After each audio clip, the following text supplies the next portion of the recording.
I'm gonna call him now. Okay. Stop fucking coughing. How's the smoking going? The non-smoking. It's not. Yeah, I'm sorry. I was hoping you made progress. 'Cause I know the other day you talked about getting nicotine patches, so I was just hopeful that I wasn't being the asshole. It sounded like you were. I keep fucking coughing over it. How's a non-smoking going, motherfucker? Well, he's been smoking a long time, so it could just be, a thing that takes a while to go away. True. It would be too, I think. Yeah, see? Yeah, so you gotta stop, man. I think he's here.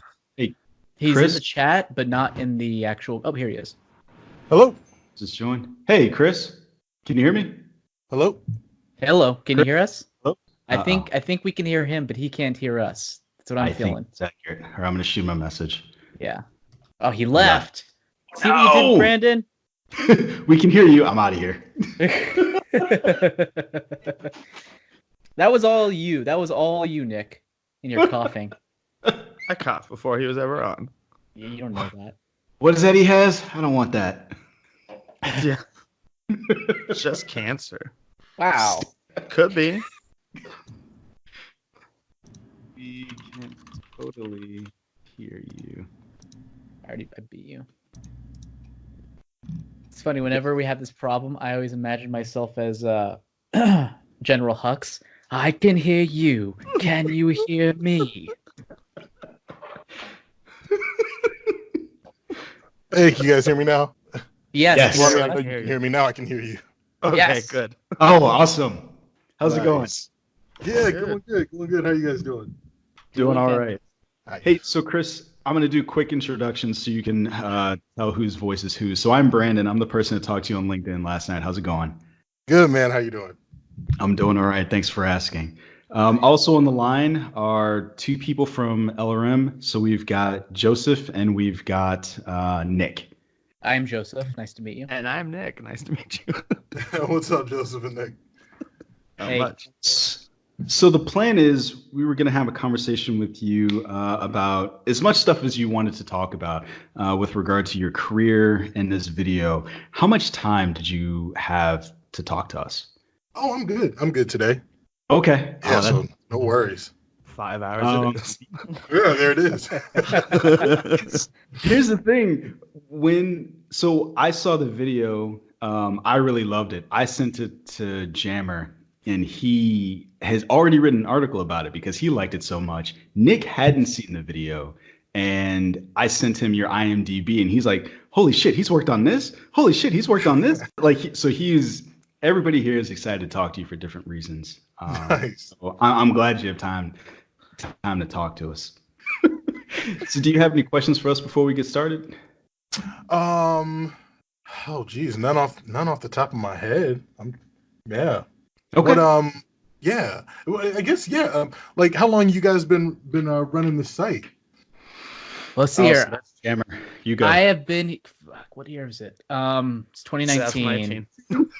I think I've been here since what year did I move to Blow? I think 2015. 2015. Since Nice. I've been writing the site, and then I've been editor-in-chief since 2017, so about a year and a half or so.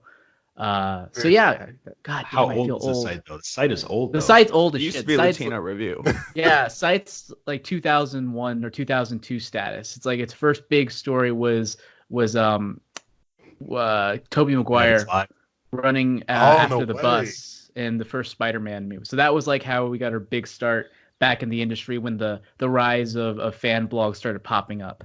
That's cool. That's cool. Yeah, because I thought so. Because I was like, I remember this site from like way back when. Mm-hmm. It's been around. It's just an old one. It's basically a grandpa site. I mean, Yeah, not right? like we have grand people on it, but you know. Right. Why not? We don't like old people. Fuck those guys. Who does? I mean, come on. How funny, they're always coughing, Nick. I'm not old. So, and I guess continue on with the introductions. Nick, how long have you been with the site? 3 years? 3 years. No. 2? No. I think about 2.5 years. I think when I first came on, I knew Nick from film school, so I was like, oh, I should bring him on because he knows his stuff and blah blah blah. So about 2.5 years. Yeah, what Genreverse says. And I'm a baby. I just joined the site in January, and I started out as long time listener, first time caller. So I've followed the site for a long time. Really like the news stuff, and saw an opportunity to join and contribute, and it's been fun ever since. I really enjoy it. That's So, awesome. yeah, so that's us. That's our story. What else? What other questions you got? You guys, Put him on the spot you there. guys hardcore nerds. You guys anime watchers, video games. Oh, What's going anime watchers. All of Tell of it. me. Oh, come on over Okay, here. so Fucking this you start- anime you shit. start- Oh my Im- god. Impress him with bona fides, because some people just watch anime. What Yeah. do you do? Excuse me. I've had my share of anime. I used to actually work been in the industry a bit with dubbing back in early 2010s, give or Oh, take. no way. Yeah, I worked on a few shows, mostly. And when streaming happened, I did the simulcast stuff. I worked on some actual dubs doing time code spotting, which is the most labor-intensive, backbreaking work in the entire world. Wow. And then, which basically you would go and you would literally spot the time code for every single vocal reaction of the character does. And yeah, that's intense. That And then, sounds not. Oh. and then I've written a couple of dubs, and then I realized like, oh my god, I don't like doing this. So then I kind of stopped. But yeah, Nice. I did it for a few years, and also my old times back in the day, I used to run a One Piece podcast site. What? Yeah. Yeah, see this guy. I've seen an Nice. anime or two. The rate. I'm still doing work on One Piece. I'm like episode in the 700s somewhere. Well, if you want to listen to a podcast, there's one called the One Piece Podcast that's still going on. That is basically the Titan of the One Piece industry. Well, that's an exaggeration, but it's really great. You should definitely check it out if you can. Sick. Yeah, for sure. So yeah, I'm totally in the end. I'm the anime nerd. I know Brandon does some stuff, but I don't think Nick is much into very much anime because he's prejudiced and awful. No, I've seen one or two. One or two. Yeah, he's the guy that likes Ghost in the Shell. He's that guy. The, Gotcha. the No. live action, the Scarlett The Johansson. movie, yeah. I've never Oh, liked no. live action anime. No. To be fair, when I saw that movie, I didn't hate it as much as I did later, mostly because it was kind of boring. But it was just weird to me that they decided to find a reason to make her white, which is weird. Yeah. And Yeah. find a reason for her to try to find out who she was in the past. I'm like, it's not about this. Yeah. It's not Yeah. about who am I. Oh, it was terrible. So you put us on the spot. Tell us about your. I feel like we put him on the spot by asking him to ask us questions. But so I guess I would like to know, because one of my questions explicitly was, so you're a gamer as well? Big time. Okay. I saw some of the things that you've worked on. So you've worked on like Mortal Kombat X Generations. You did the Ninja Gaiden trailer. You did something else that I spotted. So, tell me about your big time gaming. Like, oh geez, I mean, like, I've just been a gamer all my life, and the way that I was able to get into that is that I saw like an ad back in 2010 for a video game editor and game capture artist, like people that actually go into the games and shoot footage within the games and Yeah. to make their trailers and everything. And I replied to that and said I've been out in LA that at least 4 years by then. And got the gig, and for the next 5.5 years, I was editing video game trailers and like very much in the video game sort of industry scene, like doing E3s and all of that, and all of these opportunities started just coming from that, and it was really cool. Like especially being such a gaming fan, like to be able to be in that space, it was sweet. Okay. So I saw that you went to Ohio State, right? Yeah. Where are you from? I'm originally born outside of Chicago, right outside of Chicago, but I Really? grew up in Cincinnati. Yeah. Okay, where outside of Chicago? South suburbs? Yeah. Where in the south suburbs? Are you familiar with Hinsdale? Yes, Hinsdale Oasis. Yeah, that's where I Right was by the for airport. yeah, until like think like I don't know, like 5 or 6. Nothing like I can like rep that area, but like all of my other family is sprinkled out all around Chicago, Sure. and yeah, it's it's home. It's usually where I end up, for Thanksgivings and all of that.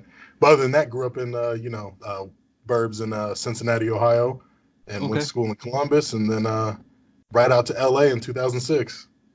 Okay. Yeah, I was definitely going to ask you about that because the transition from Ohio to LA, I was like, how did this work? Like what Right. happened? But okay, so but that makes total sense. So I'm actually from Chicago, then south suburbs of Chicago. I went to high school in Flossmoor. So I don't know if Oh, you know okay, where that okay. is. Yeah. So yeah, as soon as you started saying that, I was like, I wonder where he's from. Because the thing, inevitably, we have to tell people when we introduce people, and people are like, oh, where are you from? You generally say Chicago because no one knows Hinsdale, no one knows Flossmoor, no one knows Homewood. Right. Like, yeah, I'm from those places. Um, Nice. so one of the things I wanted to start out by asking you was what prompted you to make these videos? So they're kind of like this viral smash sensation. I saw today on one particular tweet. This tweet had 2 million plus views. Yeah, I Just saw one that. tweet. And there's just nothing but praise. I can't tell you how great it was to see that video, see how good it was, and then you kind of hold your breath for a second as you scroll down in the comments, and people are just loving it. What It's was it been like for crazy. you? Yeah, okay, so what was it like for you to see that?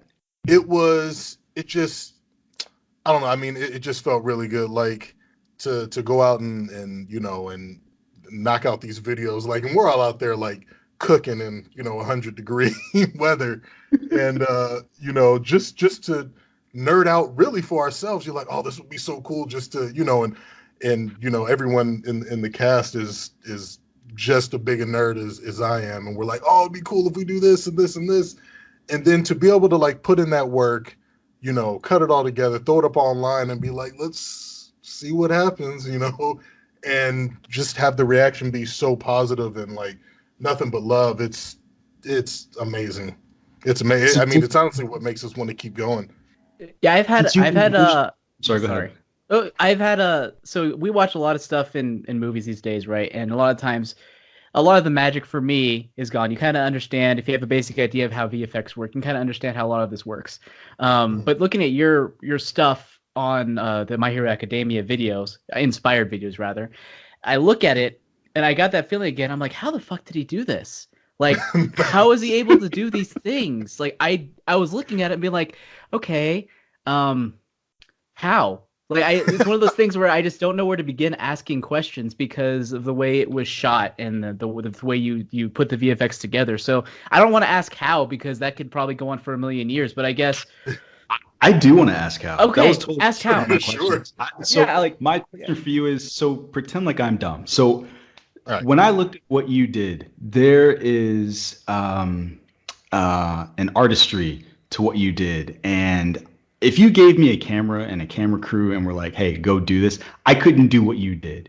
So what I'd like for you to do is just break it down for us in as much detail as you want to, and with regard to like costs, planning, choreography, like break it down like Oh, I'm an idiot. jeez. It'd probably shock you more than anything. Like, okay, so on Monday, me and Guy, the Guy De Silva, who's the lead, he's our backpack hero. Uh-huh. We're sitting around my room, and I had been home. I just got back from London. That's where I've been the past 4 years. Pretty much the new Hollywood. Weird enough, but been home for a month, and I'm like, oh, I want to shoot something like because like as fun as it is being in the industry, like the most fun stuff is making your own stuff. And and I'm sitting here and Guy's like, yeah, we got to do something. And I'm like, okay, what if we just do something super basic, just a minute, like maybe a minute and a half long, nothing longer. Let's not get in over our heads. And I start browsing through songs, and I'm like, I've always wanted to do something to this track, and I pulled up the Hero A track from the My Hero soundtrack, Mhm.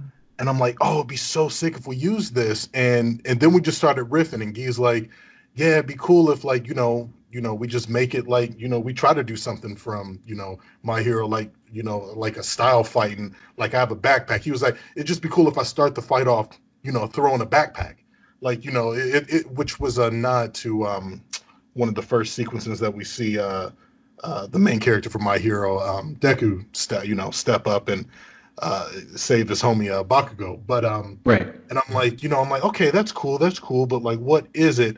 And then I'm like, yo, let's just make you teleport to the backpack, completely 100% inspired by Minato from Naruto.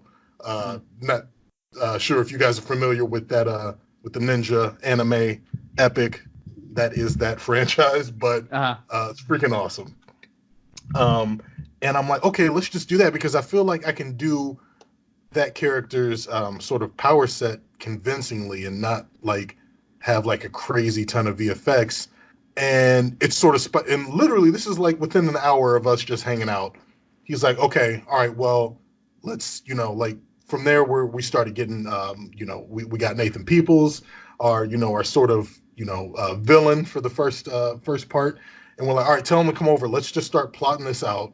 And I plotted it out to the music, so everything lines up. That's usually how I like to approach my filmmaking, because it helps me staying within the guidelines and not overshoot. And everything's planned out to a certain music cue or music beat. And so Nathan rolls over. We start figuring out the choreo that night, and the next 2 days we're out at the park shooting. No really budget. We're just, like other than lunch, other than that, we're just out there. Everyone shows up in their own costumes and, wardrobe that, sort of represents the character. And 2 days shooting, about 6-hour days each. And then I edited the next day on Thursday and had it uploaded that morning. Wow. It was that's very quick turnaround. Yeah, that's way faster than I thought it was. So, okay, you're right. I am shocked. I had no concept that you guys would be able to conceive of and put together something that professional that quickly. And I love most is how much you move the camera constantly as you're going. And it's not just movement, but it's like it's smooth. Purposeful It's movement. smooth. It's Yeah. smooth. It's purposeful. And then like the impact VFX that you guys added to it, and just I don't know, everything about it is just so smooth and seamless to the point where I still look at it. I'm looking at it right now as we're talking, and I don't. It's hard to know where things kind of start and end, which is really hard to pull off. And how much time? I'm sorry, go ahead. Okay. No, and so after you made the first one, how did you decide you were going to make a second part? Was this one part, two part that you'd already planned out, or how did you go from having that first part that's up there to the second part? In my head, like I'd always been like, it'd be cool to use, some of these other tracks that they have in the on the soundtrack, because the composer is brilliant. But we released the first part, and about a few weeks later was Anime Expo, and we were up there, and Guy's like, hey, I wonder what would happen if I, just wore the costume. And we walked up, and Guy's, walking around the costume, got the glasses, the backpack, and a lot of people just started coming up and be like, hey, are you're the guy from the video? You guys in the video? Like, really, really fanning out. And we were kind of blown away. And from that reaction, really just seeing the up close and, personal reaction, we're like, let's make, let's just try to make, like a 3-part sort of, deal. And from there, we got home and I just started listening to tracks, and I told him, I was like, all right, I think I got something like that. It's a very weird process, but yeah, through listening to these tracks, I'm like, I sort of like just see a story, come about. Mm-hmm. And that week, that week again, it was a similar process. We talked about the idea, had everyone come over that day, and we were shooting the next day. Part 2 took a little bit longer just because of scheduling. Now that we had like at least 5 people in it now, it was hard to work around a few schedules. But other than that, I think it was like 3 shoot days, 3 like 6-ish hour shoot days, and then about a couple days of editing to get that one out. Okay. So actually, I do want to. You talked about music, and I think it's interesting how Up until I'd say maybe a few years ago, I feel like in Hollywood, they really didn't like having music playing over their fight scenes very much, and oftentimes it felt like music was kind of more of an afterthought. Yeah, Um, and anime is obviously it's completely different. right. I was wondering if you could tell me if you've made that same observation and thought the same thing, or if I'm just imagining it, and how much. No, 100%. It always bugs me when I see so much go into, so much detail go into a fight scene, and then, they just throw a track over top of it, and that doesn't even add to the piece.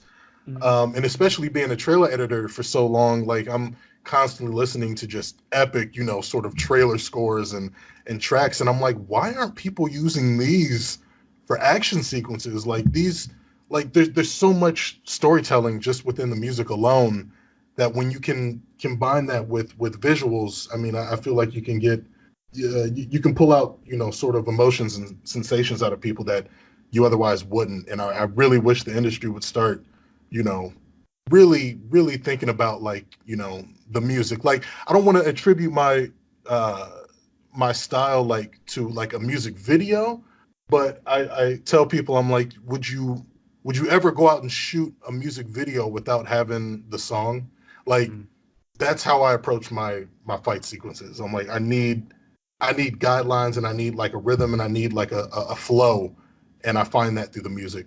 So what is it about that? So what Joseph is asking about the hesitation of Hollywood to utilize that kind of music, and even the style of choreography that you use isn't something that you see commonly in Hollywood. Hmm. I feel like we're still kind of in the era of the Matrix, right? That's still a lot of the style of fight scenes that you see, maybe slightly more evolved. What is it, having been in the industry as long as you have, that's causing that? Honestly, I think it's the lack of.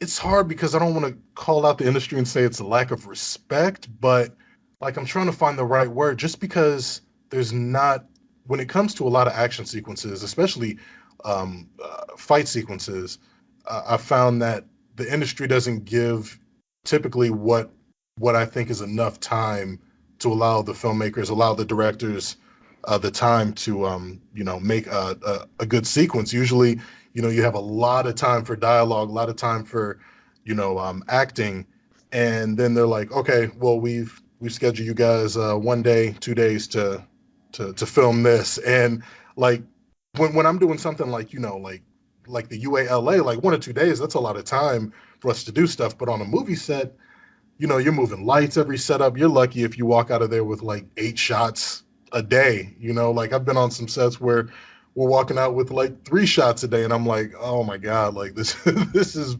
brutal at times. Wow. I feel like And maybe it almost sounds like it's they just don't know how much goes into it, and they're like, well, they pull it off, so it must be fine the way we're scheduling it.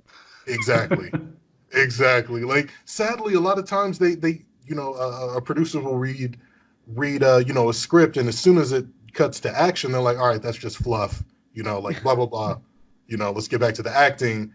And it's like, no, like the reason why the Matrix stood out is because of how much time that they put into that aspect alone, of the movie. Mhm. So much training. Right. Right, yeah.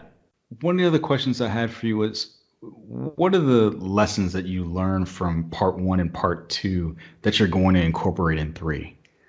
Because that starts Hmm. shooting soon, right? Right. Yes. We're starting to shoot that next week. Um, and I guess the lessons. Oh, what lessons? What lessons have I learned? I learned nothing. It was Um, perfect. It's like I learned I'm no, really good at this stuff, so I should keep doing it. pretty. I mean, like, really, like, I don't want to like give anything away, but like there's I'd say more than a lesson, there's a goal for me to hit in this next video, and there's an emotion that I want to pull out of people that the anime does so well, and that's the goal that I'm giving myself, and I can't say what it is without blowing it, but Spoiling? Yeah, absolutely uh don't. yeah. But that's what I got my eye on the prize for, and I think if I can pull off this emotion really well, I think it'll tie it up all together, and I think people will really appreciate what we've done. Okay. Like, I think you captured the spirit of anime really well, especially with the second one, with the shonen stuff, where it's like this guy wasn't the real bad guy; it was these guys, and the way you introduced Right. them and their quirks. And that guy's quirk with the conceal, I thought was really badass, and I was like, oh my god, this is so cool. So the way you sort of reverse bottlenecked the scope from the first one to this one was done perfectly, and it felt exactly right out of a shonen anime. So kudos to you on that. That really hit me perfectly. Thank you. Yeah, I really Thank like the quirks. How did you come up with those? you. Funny enough, I came up with the quirks. Um, really, I was like, what can I do? Because funny enough, like a lot of people, I keep getting a lot of comments, like, oh, your visual effects are amazing. Oh, your visual effects, like, how do you do this and that? And I'm really not a visual effects artist. My visual effects work is subpar, to say the least. What you guys are seeing are very basic but thought out sort of camera tricks. And Yeah. that's really all it is. It's just me starting in one position and then I have them reset and I do the same sort of, I try to repeat the same movement.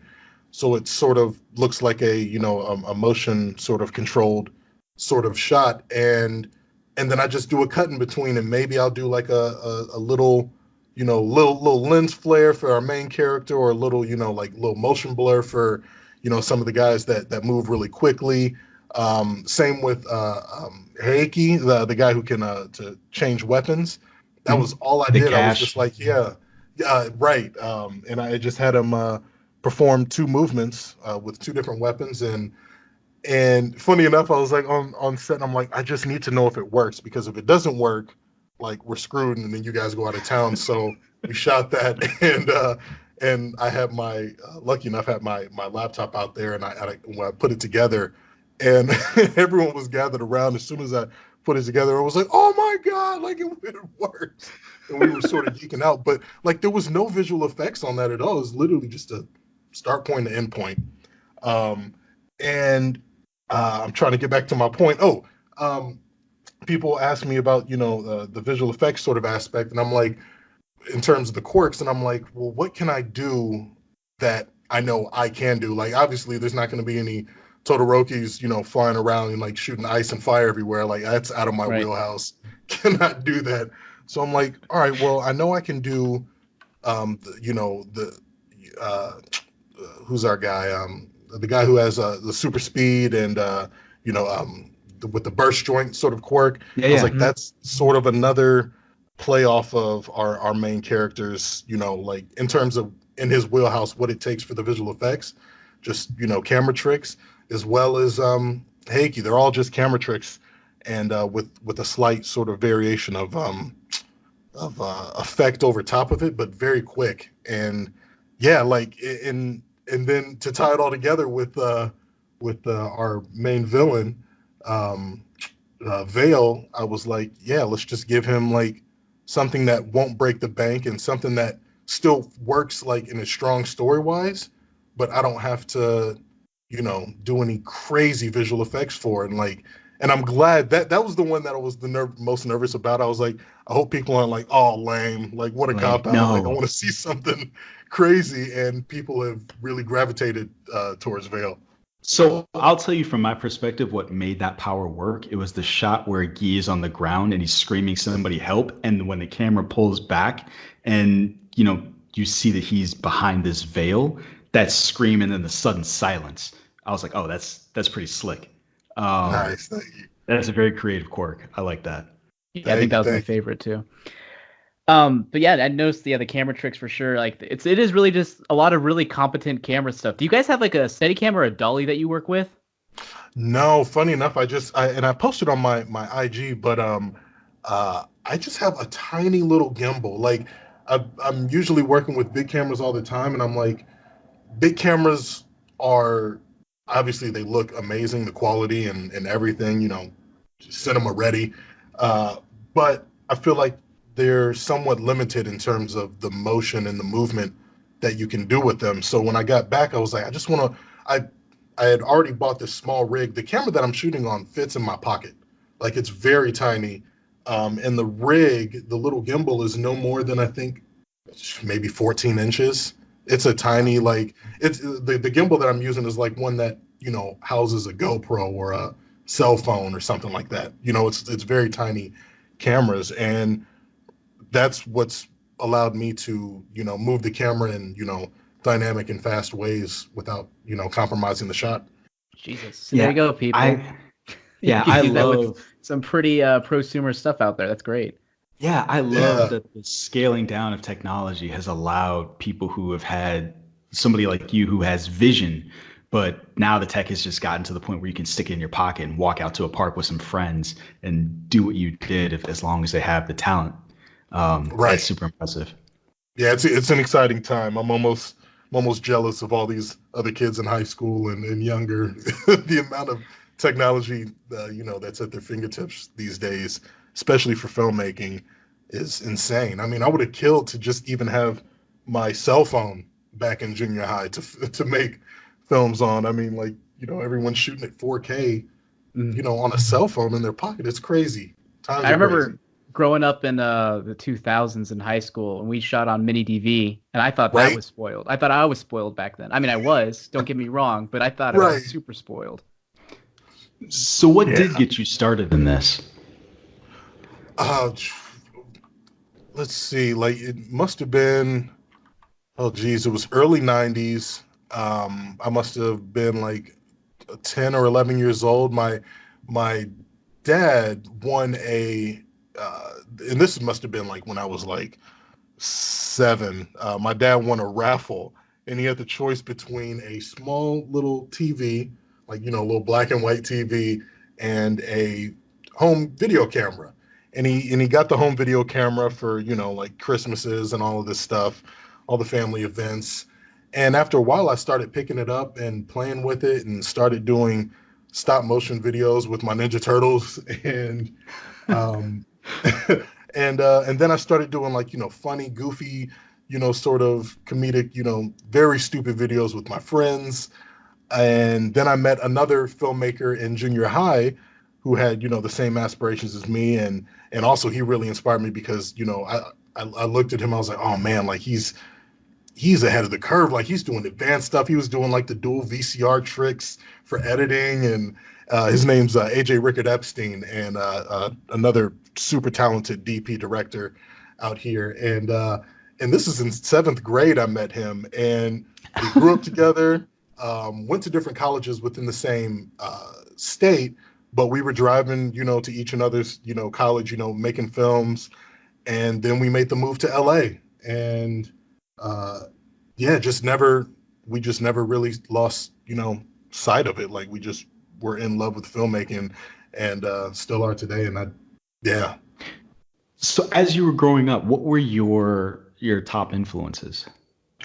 My influences really were games. I really wasn't like I had like a few movies, like like classics, like my favorites are Independence Day, Robin Hood Men in Tights, Nice. um, The Matrix. But other than that, like I really didn't see a lot of movies. So when people are asking me my influences, it like, or like, have you seen this, like this classic or this classic? I'm like, no, like I've seen a few, but I really haven't seen a lot of films. And then in 2007, 2008, a buddy of mine showed me the Cowboy Bebop movie, and I was like, Oh what is yeah. this? He was like, just watch it, and I was like, okay. I was like, but I know there's a series. I'm like, should I watch the series first? He was like, just watch the movie and see what you think.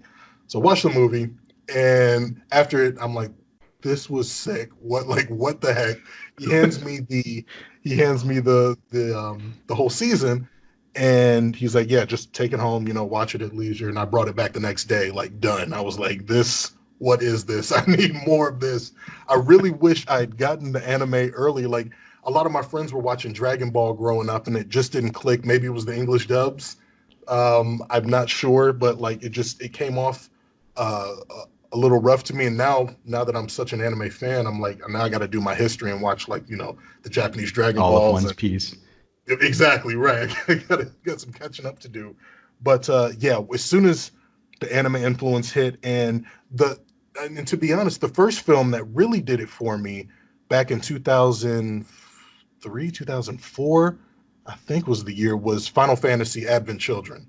Mm. Um, when I Mm. saw how they approached their action design, I remember telling my friends, I was like, I want to shoot like that. I was like, I'm not an animator, but they're doing like stuff that makes the camera look like they're doing like impossible moves with the camera, and I was like, I really want to do that, and it was sort of a lull for a little bit. I was trying some tests, and then I got introduced to anime, and it was on. I was like, all right, let's go. Yeah, the Advent Children thing, I totally get that. Like, my mind goes to that fight in the church with Tifa as Right. sort of one of the big set pieces I remember, as well as that when they're throwing Cloud up into the sky one by one in a Right. really over the top way. That was pretty cool. Yeah, that changed my world. I was like, what is this? You can do this? Yeah. What are some of your favorite anime shows out there apart from the ones you just mentioned? I have to ask that. Sure. Well, yeah, like, oh geez, there's so many. Like, obviously Naruto, uh, you know, Cowboy Bebop, My Hero Academia. I love Attack on Titan, even though they took that 4 year, so they dropped fire in 2013, then went cold, for 4 years, didn't give anyone a season, and then came back out of nowhere and just caught immediate fire again. Like one of the best written series I've watched in a long One of the while. few I've seen. Yeah, You nice. watched all of it? Nice. No, I watched as much as with the girlfriend I was with. You got to It's always catch up. about a woman. It was, yeah. Space Brothers. Not sure if you guys heard of that. Oh, I but love Space Right. Brothers. right? Yeah. So good. Just about following your dreams, and it's just really a really good feel anime. Berserk, freaking dark is hell, but so epic. Trying to think, like there's just so many. Anime is so good. It is. Okay, Actually, so tell me what Space Brothers is about. I haven't heard of this one. Space Brothers is about two brothers, an older brother and a younger brother, and as they were kids, their dreams were to become astronauts and and follow their their goals. And cut to them now later in their 20s or early 30s, and the older brother sort of lost sight of his goals, but the younger brother has done it. He's become an astronaut, and the older brother's going through night hardships, and the younger brother calls up his older brother. He's like, hey man, like like what are you doing, like this we should be you should be following your dreams, like it's not too late. And he joins the space program, and it's about him seeing if he can become the astronaut that he's always set out to be. And it's sort of like a cool dynamic because now it's the older brother following in the younger brother's footsteps. It's just a really good feel good anime. It's awesome. yeah. Yeah. That it's sounds really pretty good. I have Yeah. added it to the list. It kind of has a quirky Nice. indie feel to it. It's not your Yeah. typical action type thing. Right. And as much as I love action, like I don't know if there's a punch thrown in that in that anime. Like there's like no real like crazy action at all, but it's amazing. I always remember there was like a handful of episodes where they're doing that, the test of them being in isolation. So they're basically Yeah. pretending they're in space for like, I think it's 5 episodes or something. And it's just them going through their day-to-day stuff and tests in isolation with each other and like how they work together and all that. So it's that kind of show. It's really cool. Yeah. Okay. Yeah, the character interaction's amazing. Oh, So actually I have to ask this. So One Sure. Piece, they're making a TV show about that. How do you feel Right. about that? How do you feel about, is that possible, first of all? And do you have any interest in trying it out yourself? First of all, I would love to know more about that project. It would be awesome to hear. Obviously, as all anime fans are, hesitant, hesitant to hear. Little weary. I'm like, hopefully they don't. Hopefully they give the series the time that it needs, especially in the action department, because their powers get crazy. Yeah, I really would be interested to know more about like. I just want to know more about it. Like every time they announce something like that, like One Piece or Cowboy Bebop or Lionsgate has Naruto, and Legendary has My Hero. My Hero. Yeah. Yeah, I'm like, what? I'm like, hey y'all, can I talk to y'all? Can I see what's what you guys? Yeah. are So doing? what is it? So what does it take? So I see that you're super passionate about My Hero Academia, and they're making. How do you get into that? How do you knock on somebody's door, make a phone call, and say like, "Hey, here's what I've done." Right. That's the tough part is trying to hunt down exactly who has the rights, even within the companies. Sometimes it's tough to find it within the companies. They're like, oh yeah, like our company does have it, but it's the UK branch, or actually, yeah, we do have it, but it's with a guy in Japan who, oh, and it's like, oh, like how do you, like that's the tough part that I'm also still trying to figure out. And fingers crossed, like hopefully I can, find it. Like it's really through management. I was lucky enough to find representation after the My Hero Academia videos went viral, and hopefully through that combined effort, like we can hunt down, who we need to talk to, and take the meetings that we need to take, and hopefully they can see the passion and see that, I'm not like the stigma that's tough to get past is when people put stuff on YouTube, is that Hollywood sees, that, like it's unfortunate, but they just classify you as a YouTuber. They're like, oh yeah, you did this on YouTube, or you did this and this. But now that I've been fortunate enough to spend the past 4 years, working within the industry and, doing action design and shooting, on major motion pictures, that hopefully they'll take me a bit more seriously, and hopefully I'll be able to get some of these, IPs, or at least work on some of these franchises.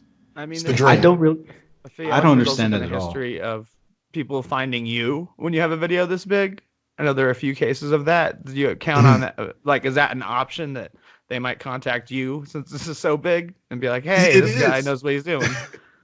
Yeah, like I was lucky enough to get noticed by the person I've been working for the past 4 years, is Brad Allen, who is an amazing action director, stunt coordinator, ex performer, choreographer. He, funny enough, only white guy to ever be on Jackie Chan's stunt team.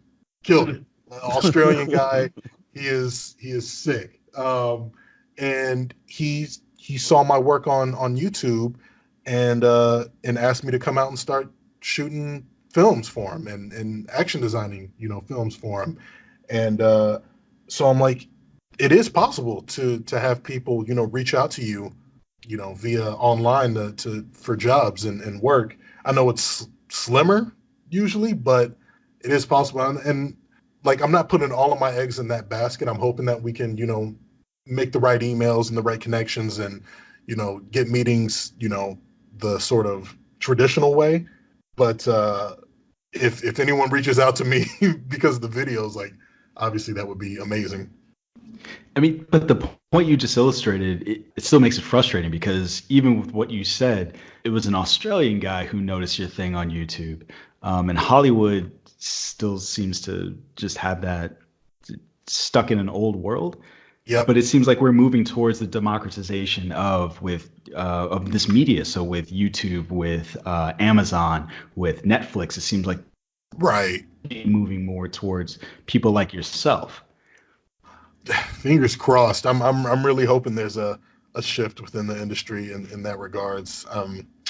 Yeah, I really can only hope, and just honestly only hope, and also just keep, working at it. So tomorrow, let's say tomorrow someone calls you up and tells you you can work on whatever project you want. Do you have something in mind that you would like to work on? Yeah. Oh, geez. I would want to work on, like, well, I'll ask this. Like, are you saying something original or something? Either or. Whatever. Either Money's Whatever, alive. like whatever strikes your heart right now in this moment.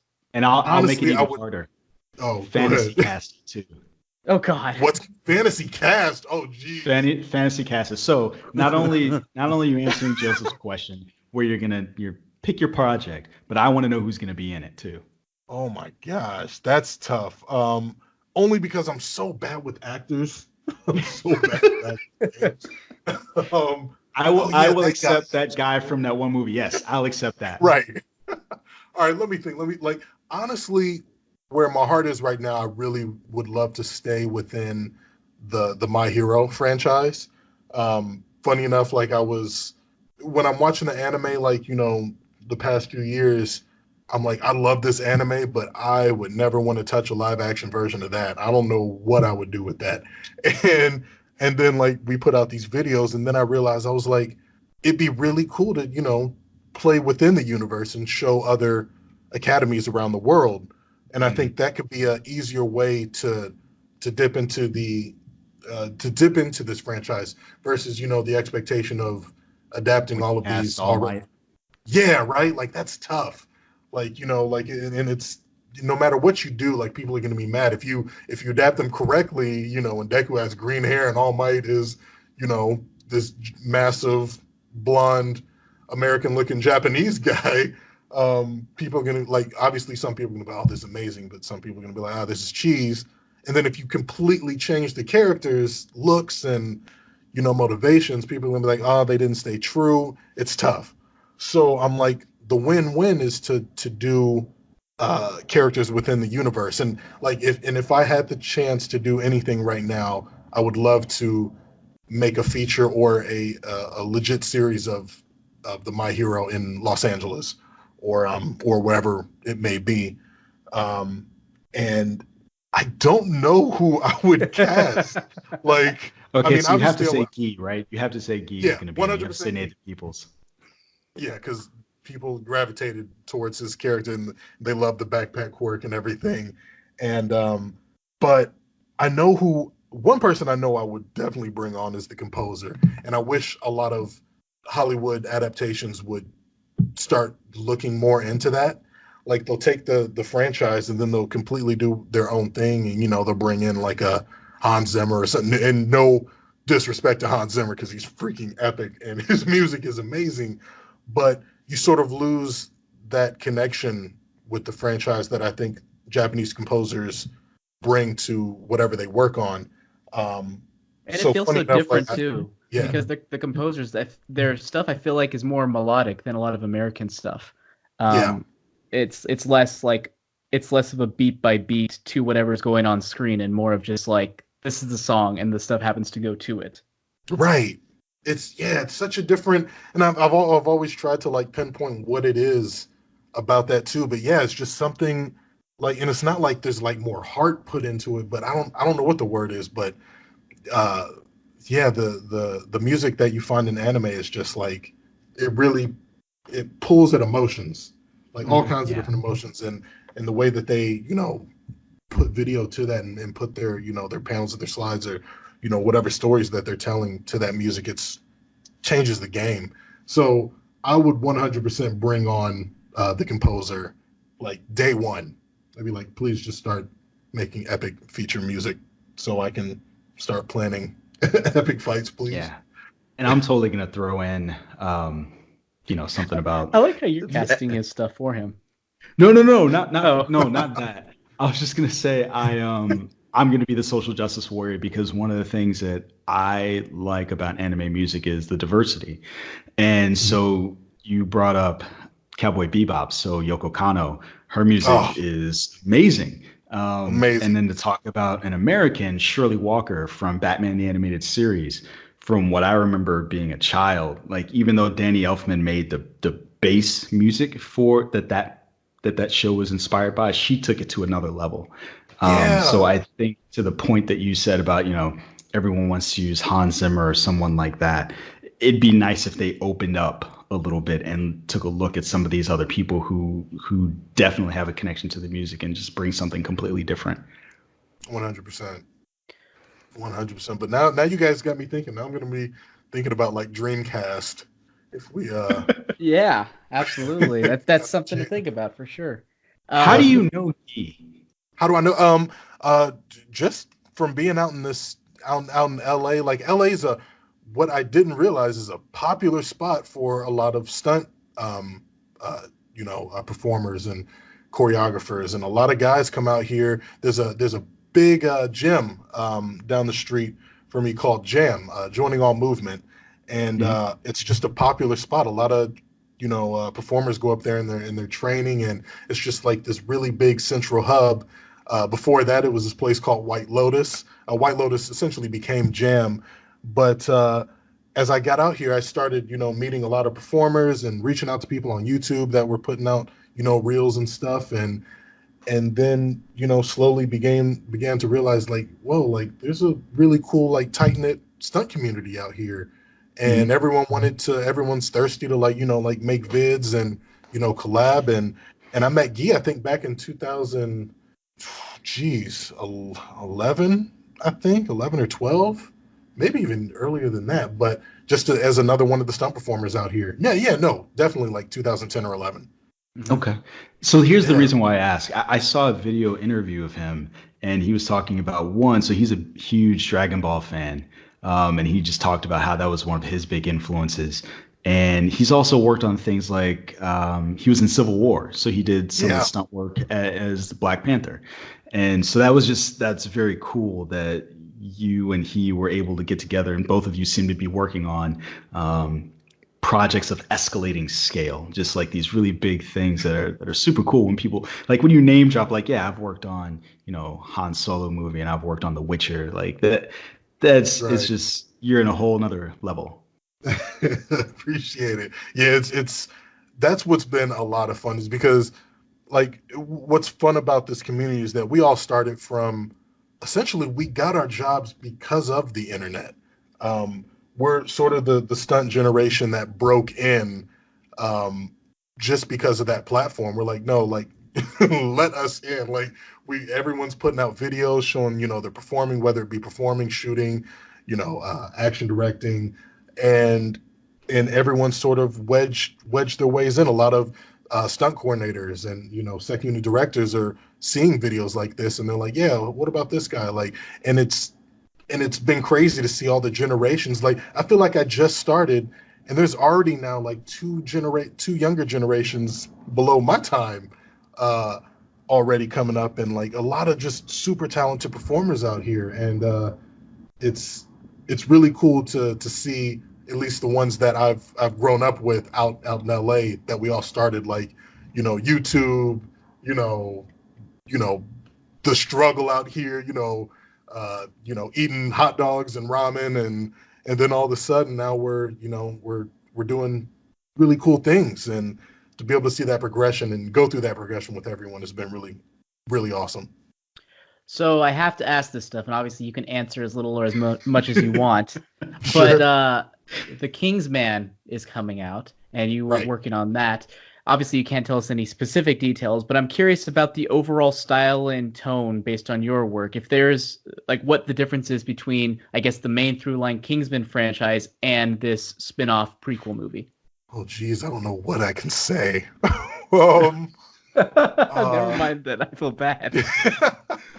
Like, I don't know what I can say other than like what's depicted like within the teaser, and that Right. that we're going back to the beginning. It's it takes place during World War One.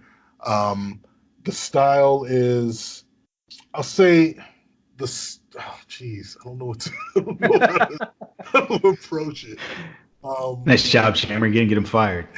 That's all right. I mean, that's not all right. He's not gonna get fired. He'll be fine. Right, it's all right. That's all right. It's all good. Nice job. I mean, he can say no. He can say no comments. It's all good. Yeah, maybe no. Like, I 100% just want to talk to you about it, but I don't know what's within my rights to say. How about this? Can we do this? So at the point where we end, if you're okay talking about it with Jammer, can you talk about it after the fact, as long as we don't print it or talk about it? And then maybe if you find out later on, hey, like it's okay for me to talk about these things, we can. Yeah, if it's off the record, for sure. Yeah. Yeah. Okay. What I do want to ask, and maybe this can get at something similar without spoiling anything. So you worked on Kingsman 2 as well. You worked on the Golden Circle. Right. Is there anything that you can tell us about what's different that you did on 2 versus what's happening now? Like, just from a technical standpoint, Yeah. Technology has also evolved just from those films. Like on 2, I wasn't able to be as smooth with the camera as I wanted. I was essentially shooting the majority of the action that I shot on a RE Alexa, a Mini, which is a camera like the size of, like, I don't know, like maybe like 8 by 10 inch sort of like box, and it was in this ring. And basically I was, a massive ring around the camera, and I would use that to sort of move around with. But now I on the Kingsman, I was shooting the majority, honestly, like the whole time on this rig called the Ronin 2, which was able to stabilize the camera in a way that essentially made me, look. My camera movements mirrored a Steadicam operator's camera movements, and it was super heavy, but but the look I think is a lot cleaner, a lot smoother, and I'm excited to see how that comes out and how it looks. Okay, cool. I actually If that sort of answers some of the question. No, Yeah, yeah, just- it does. yeah. Now I kind of have a question about, looking at your IMDb, you got, more standard looking stuff, like Solo or Wonder Woman or Rogue One. But I haven't watched a lot of anime, but watching your videos, it kind of occurred to me that Kingsman's almost more in that type of like, style. I Yeah, don't know. Would you guys consider that influenced at all by like anime? over the top. Yeah, just the way it's like, yeah, it's quick camera movements and like impossible moves and all that kind of stuff versus a more static Star Wars scene. Right.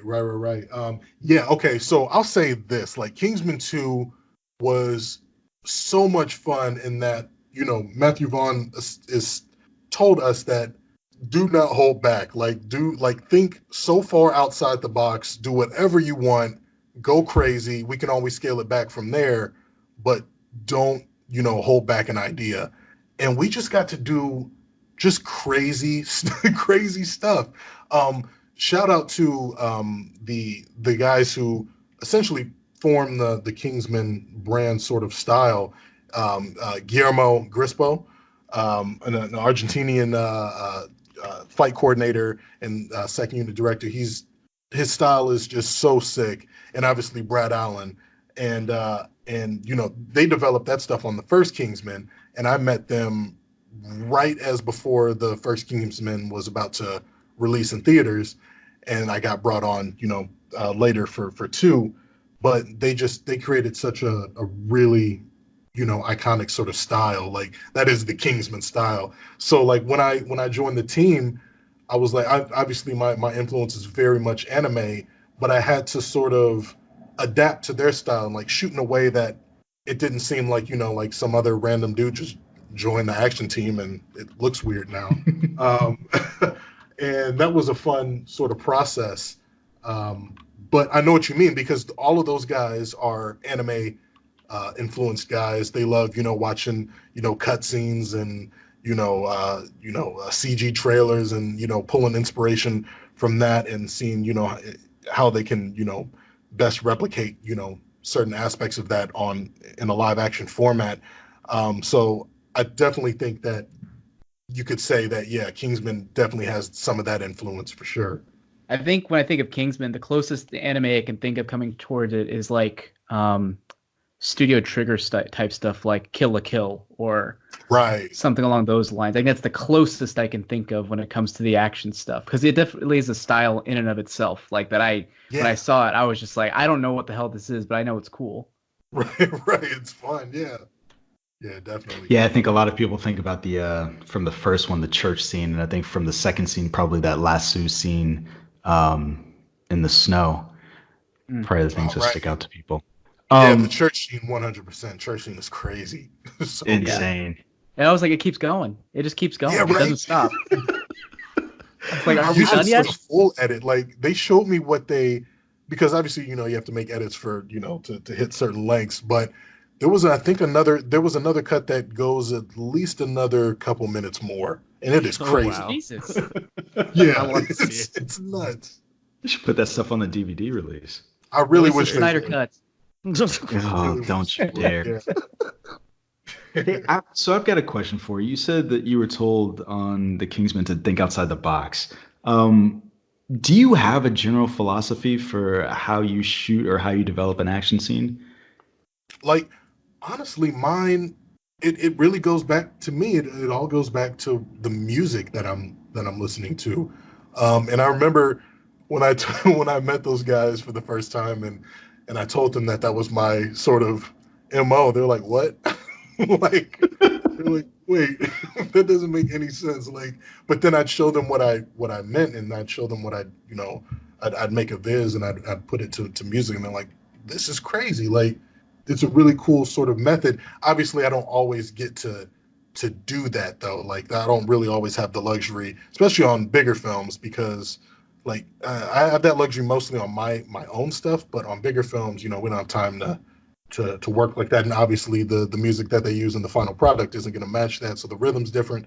But other than that, I'm just like, when I don't get to use that method, I'm just sort of flowing with with all the guys, all the performers, and the fight coordinators, the choreographers, and we're just talking stuff out and just seeing how we can do things different, and seeing what can be cool. And usually it's best idea wins. Like the circle of guys that I've been with on these past shows have been so cool, and we've definitely formed a camaraderie, and a lot of guys, and it's funny because a lot of the guys are worldwide. Like some of the guys I've been working with, Andy Lister, Luke Scott, Greg Townley, they're all UK guys.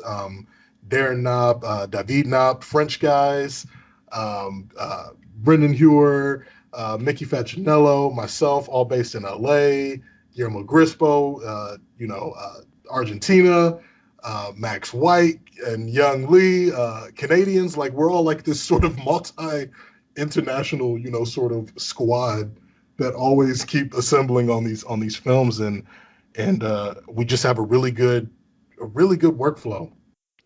So speaking of international, I had a question for you. I saw this on your IMDb, and I'm curious if this is true. So before I saw your video on UALA, I saw another video that someone posted, and it was called Bahubali 2. Right. Did you work on that? Oh, Bahubali 2. Bahubali 2. Was that Yeah. You worked on that? I did. I got to action design. I created a stunt viz for the final sequence between him and geez, I don't want to mess up his name, Deva.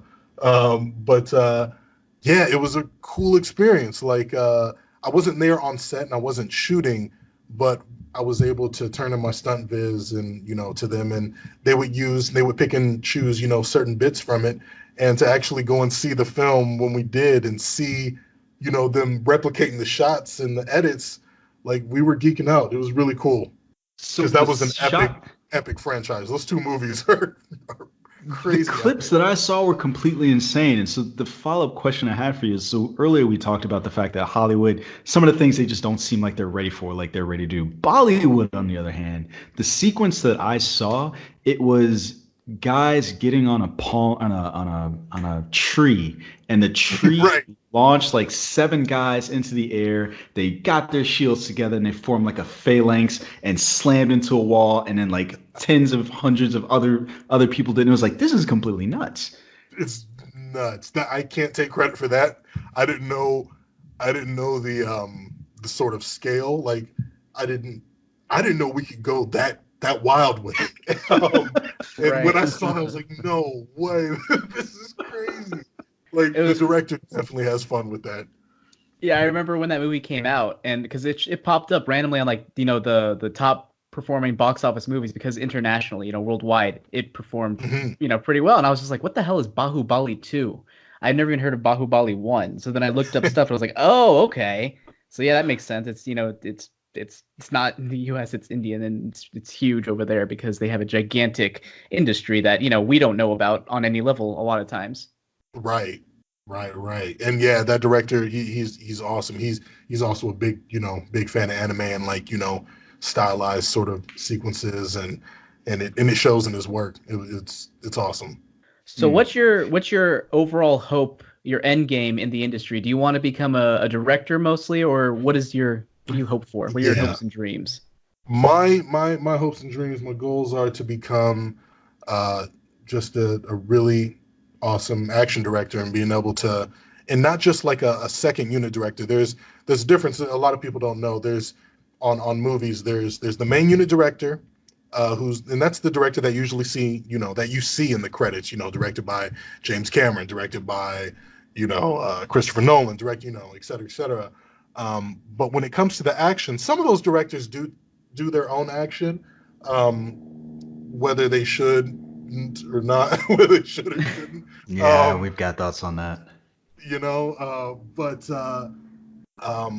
The second unit director is another role that is on the majority of films where he's the action director, or he or she is the action director, and they handle all of the action bits, and the main unit director primarily handles all the dialogue and all the acting. And when I say I want to become an action director, I don't want to become a second unit director. Like, I want to become a main unit director who's just, who's also doing his own action. And I want to do, and obviously I want to do original works, but original works that would be based on, anime and video games and, geek culture and obviously also I want to adapt anime and video game IPs. That would be the end goal. Okay. What's your top video game IP that you want to do? Oh, geez, probably Street Fighter or Tekken.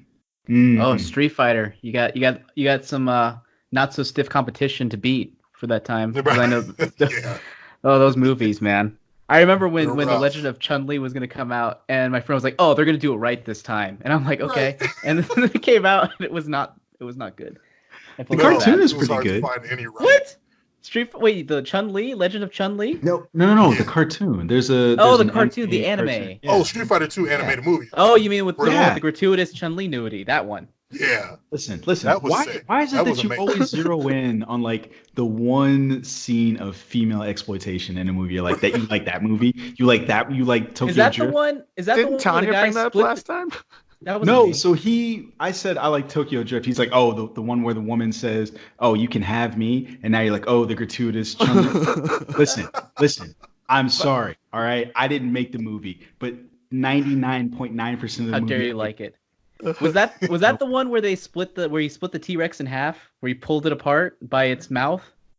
I don't remember that. That's the one where I think you're making that up. I don't remember that. That's the one possible. At the end where Bison fights Ken and Ryu, and somebody says something like, "Hey, I'm gonna kill you for what you did," and he's like, "Listen, at some point in your life, you thought that this was like the worst day in your life, but for me, it was Tuesday. Like, I don't know who the hell you are." Right. For me, that was the Street Fighter movie. Oh, geez, that was rough. Oh wait, was that a line from the movie? For me, it was wasn't that the Raul Julia line? That was the Raul Julia line. I completely screwed that up. Oh no. Oh, that's horrible. Those things are melding in my mind. I need to go back and watch this movie, the cartoon. Yeah. But yeah, the only thing good about the Chun-Li movie was Kristen Krug, because she's gorgeous. Mm-hmm. Only reason I watched Smallville. Okay. But other than that, it was rough. Yeah, it was. I was very disappointed in that movie. I had one more question. What the hell was it? Actually, I don't remember. Sorry, Jen. You can go ahead. There was a message that you put at the end of one of the videos, and you said something like, "It feels really good to be able to shoot your own stuff." What was that message about? What did you mean? It's just really about just working. When you get into the industry and you're working on features, you start to realize how much of a business it is over art.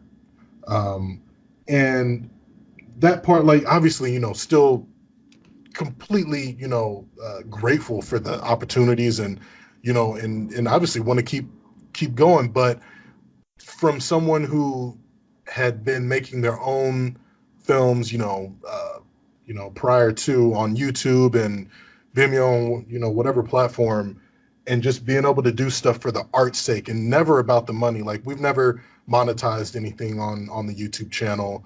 It's all been just for fans, by fans. And then to go from that sort of setting to one where it is 100% a business, and sometimes it can get a bit cookie cutter, and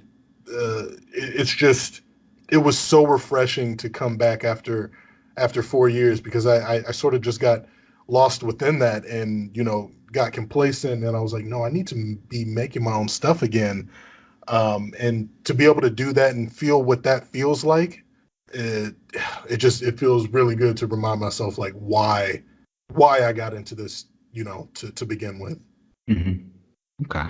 Yeah. What would your quirk be? Oh, geez. What would my quirk be? Good question. Oh, that is a tough one. Can't, How have I can't not make it thought easy. about this? Like ever?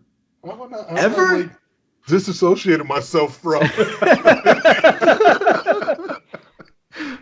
I'm only thinking about like I meet people. I'm like, oh, what would your quirk be? Like, oh, never for myself. Oh, what would your guys' quirks be?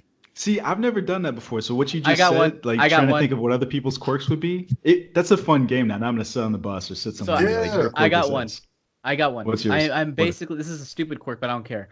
Basically, I'm in prime physical shape and health no matter what. So I can eat whatever I want, as much as I want, and it's all good. Oh, And I that can would be also call it. nice.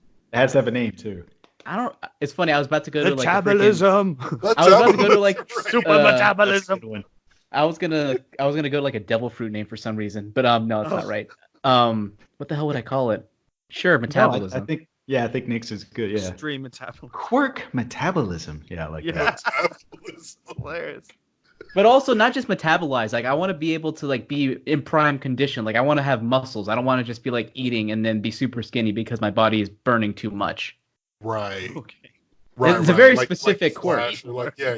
So what are you doing with this quirk? I'm just curious now. I can eat as many donuts as I fucking want. That's what I'm doing. Eating as many That's it? burgers. That's your quirk? Yeah, Just that's be a it. fat ass. Oh, be a fat ass and be super strong too. Yeah. Oh, it would be Okay. good to just eat whatever, whenever, however much. Like just imagine if you were like a stunt person on set or something, you could just eat an entire table full of food if you wanted to, and then be like, okay, I'm still feeling good. Let's do this scene. Right. Mm. I'm not mad at that quirk. Yeah. Phoenix. I'm not What mad about at you, that. Brandon? What about mine? I need a couple seconds to refine mine. Okay. What about you, Nick? What would you guys pick for me? What would How yours about be? Tektronic? And basically what that is your computer never messes up ever again. Yeah. I love Oh, it. you know I what? discovered It's that basically quirk. like the Forge quirk from X-Men. So you can fix anything, you can build anything. Oh yeah. Yeah, So I do for that. those who don't know, Nick is infamous. His computer always breaks down at the worst times ever. And he's like, oh yeah, To buy a I can't- MacBook. yeah, you need to buy a Mac, dude. I already bought a new Yeah, computer. man. It's not a Mac. I can't afford that. I tell you, All the you're money you losing waste so on much computer. time and money on the times you aren't able to do stuff on your computer because it doesn't work. Yeah, I told my parents that, and I should fix the solution by actually buying a good computer rather than like a 2-year computer. But they're still the ones lending me money. So. Well, fair enough. Wah, wah. Hey, yep. Fair enough. Get that. Honestly, I think I would go, so without having to think about it too much, I think I would go with teleport. Because Yeah. so much of our lives are about traveling, Yeah. sitting in cars, sitting on planes, walking from here, walking to there. Like if you could just be John DeLance, if you could be Q, just snap your fingers and be here or be there, I would love that. And it would be unlimited. So like let's say there's an M-class planet on the other side of this solar system, on the other side of the galaxy, I could snap my fingers and be there. I wouldn't have to be Okay. limited like Nightcrawler. I could just go wherever. Yeah, you like a blink. Yeah. I'm gonna add a better one to you. I'm gonna refine your quirk a bit more, okay? Let's say you're watching a scene from a movie and you're looking at that location and you're like, I want to know where that is. So you blink and you're there I like at that it. location in the movie. That'd be cool. Yeah. I like it. It's almost like, Then, like yeah. you get there and then you're all disappointed because it was so like heavily, you know, like visual effect. It's not as good as I imagined. Oh, this Yeah. is lame. You just end up in the middle of a studio that's being used Right, at the some moment. stage. You're like, oh. All right. 3 down. It's your turn, Chris. Okay, and it sucks because you took what I was thinking was like like massive scale teleportation, like not being able to have to wait around. But okay, if I can't pick that, then I probably want to do something where I can I want to be able to just fly at light speed and have sort of durability where, you know, like I could be out in space and be completely fine. Like, so I can like literally like travel the galaxy or travel wherever I wanted at light speed. I'd take that one just because I want to see what's going on. Yeah. You know what's bad? The 2 black guys named Quirks, where they're like, I don't want to be on this planet anymore. I want to go someplace else. We're just trying, you know, we're trying to get out of here, man. We're trying to go. I wonder what we're trying to say. You know the saddest thing is even with Chris's quirk, he can't really go that far. because of how long it takes to go anywhere in space. Like No. he can only go to like the places that we know for a fact are not inhabitable. You could Yeah, fly into a right. black hole. Just bring Oh, no. bring a backpack and put some food in there. You know, however long it takes to get to light speed somewhere. Just bring a sandwich. It's all All right. right. There you go. Yeah, there you go. Done. Combination of all our quirks, we could go wherever and be Conquer the fine. world. Absolutely. Right. How excited are you for the new season of My Hero Academia? So hyped. I have to So recommend this anime because anyone who knows me, it's actually I don't think I recommended this to Brandon. Hmm. I did force Nick to watch it though. There's this anime if you have not seen, you should check out. Yeah, I have seen like 2 It's or 3. from 2010 or 11 or so. Pencil out. What is it? It's the worst name ever, but it's a really good show. Puella Magi Madoka Magica. Have you heard of that? Putting my No. pencil down because I have no idea It's spell whatever the usually fuck you just said. pronounced Madoka Magica is what a lot of people pronounce it. Oh, I And- have heard of that. Yeah. You should definitely watch it. It's on Netflix right now. You Is should it? watch it. It is so good. It it? has a really cutesy art style, but it is not cutesy at all. Pretty much it was really cool because when it came out, it was advertised as like a traditional happy-go-lucky magical girl show. Like that was the advertising was for it. And then it was completely the opposite of that, and it just pretty much destroyed all kinds of people's emotions because of that. And so it was really ballsy of them to actually advertise it like that. But I highly recommend it. The story is amazing. I also recommend the movies if you can get your hands on those. The first 2 are pretty much a retelling of the 12-episode anime, and then the last one is like a sequel to it, which may or may not ruin your perspective of the show, but I still enjoy it for what it is because it took risks, and that's what I like in films.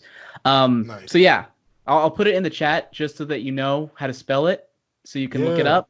But it's great. Okay. Thanks. I appreciate it. I will take a look. Yeah. I've already looked it up. I'm looking at this girl with the pink hair right now. I'm like already on Google. Like, all right. No. There you go. Once again, don't be put off by the art style because it's intentionally juxtaposed to the content. Right. That's cool. Okay. So listen, Yeah. Chris. To be quite honest, we could talk to you. Well, it's nighttime here. I could talk to you all night, and I'm sure everybody else here could talk to you all day. But I know you probably have other things that you want to get done. Did Nick or Jammer, did you guys have any closing questions that you wanted to ask Chris? No, I think I'm tapped out. This is great conversation though. Like I agree, I could talk for days. This is fun. Nah, Heck yeah. I'm good. It's fun Okay. to listen to because I know so much less about anime than you guys. Chris, I mean, you had a ton of questions for us in the beginning. Anything else? Any questions for us? No, I'm tapped out too. Like other than Madoka Magica, any other recommendations? Oh, let's see here. Where to start? Agretsuko. Oh, Agretsuko, yeah. Oh, my sister watches that. That's It's the one about the hilarious. little, like metal Little red panda. hardcore. Right. Yeah. Yep. That's good, huh? Yeah, it's I fun. love it. It's like a workplace comedy. Would you call it that, Right. Brandon? Yeah. Yeah. I think it's definitely. To me, it's definitely a comedy. Oh yeah, no, but I was like, it's workplace comedy. Like if I were to say workplace comedy, that defines it pretty well, right? Yeah. Gosh, okay. So that's good. I It wanted to get basically into that. it helps. It's really easy because I was like, I don't fucking have time for that. And Brandon was like, they have like they're 15-minute episodes, and I was like, okay, well maybe I do have time for that. They're really short. Okay. So then I was able to get that out. Through them.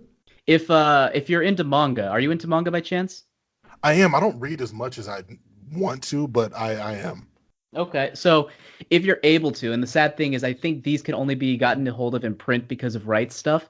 Anything by Naoki Urasawa, who's done stuff like 20th Century Boys, Pluto, which is a retelling of like an Astro Boy arc from back in the day, in like really serious mystery form, is really great. So that guy is basically coined as the master of suspense in Japan.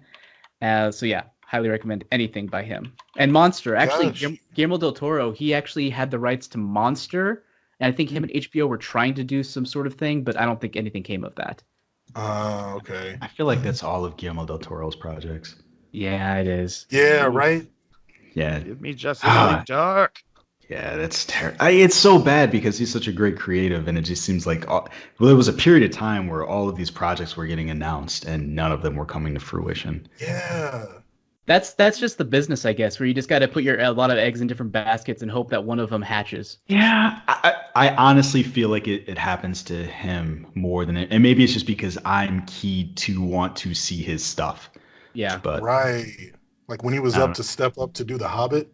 Yeah. yeah, That was exactly. a frustrating period. nuts. He wasn't doing anything for like 8 years, I feel like. And I think it's because he was Yeah. just trying to lay all these eggs. That sounds weird, but you know what I mean. Yeah, well, true. What are the other ones that I had? Okay, so easier accessible anime things. Your Name, if you haven't seen that. That came out. Yeah, been wanting to watch that for years now and still haven't. I got to do that. It's great. It's great. Honestly, the director, I'm not a huge fan of, but everything, it seems like his entire catalog sort of culminated into that movie, where it's like he was trying to get certain feelings across for those other movies, but they didn't work for me. And then this one, I'm like, okay, you finally did it. Good job. I don't know Nailed where it. he goes from here, but he finally nailed it. And Summer Wars, which is from Mamoru Hosoda. He directed a Digimon movie, or a couple of them, and then he also did one of the One Piece movies. But he also did Summer Wars. He did The Boy and the Beast and Wolf Children as well, which I'm not a huge fan of either of those, but I love Summer Wars. All right, yeah, I've written out all of these now. Heck yeah. It's a lot of stuff to get through. I can't wait to see what you make after you've read and seen all of the things that Jammer's just thrown out. Yeah, and then someday when people are interviewing me, like, there's this guy from Latino Review he's a huge influence on my life, so... Right. He completely inspired the Agretzko fan film that we just put out.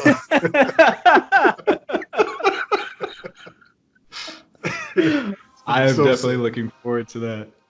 And so, gentlemen, I think we can leave it there. And I'm going to go ahead and close out the show.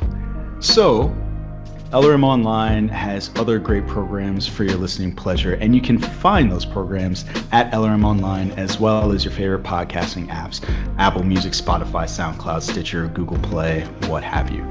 Chris, thank you so much for being with us on the show. On that one particular tweet that I saw and everywhere online, people are asking, who are you? Where can they follow you? Where can they see your stuff? So could you please let the folks out there know where they can follow your work and see what's coming up next for you? 100%. YouTube and Instagram, I'm at RivenX3I, and that's RIVEN X3I. And on Facebook and Twitter, I'm at Official Cowan. It's my last name, COWAN. You just got a new follower. So, Hey, Two. two There we followers. go. Two. Dylan. Nick, where can the good people find you? I'm on Twitter at LRM_Nick, and I'd like to show up here on the show. What's so funny? I ask you the same show every week. Why do you have to think about it? I'm not thinking about it. I just like to put that cadence into it. And Jammer, where can you be found? I can be found on Twitter at JamTheWriter, and of course all of my film and TV writing at lrmonline.com. See that? You see that, Nick? It's professional. This is too fast. No one will ever catch that. Oh, they listen to enough of them, they'll piece it together eventually. There you go. Just hit rewind. Just keep rewinding. Right. And you can find me on Twitter at SirJonesIus, contributing to LRM Online, and of course, right here on Breaking Geek Radio, the podcast.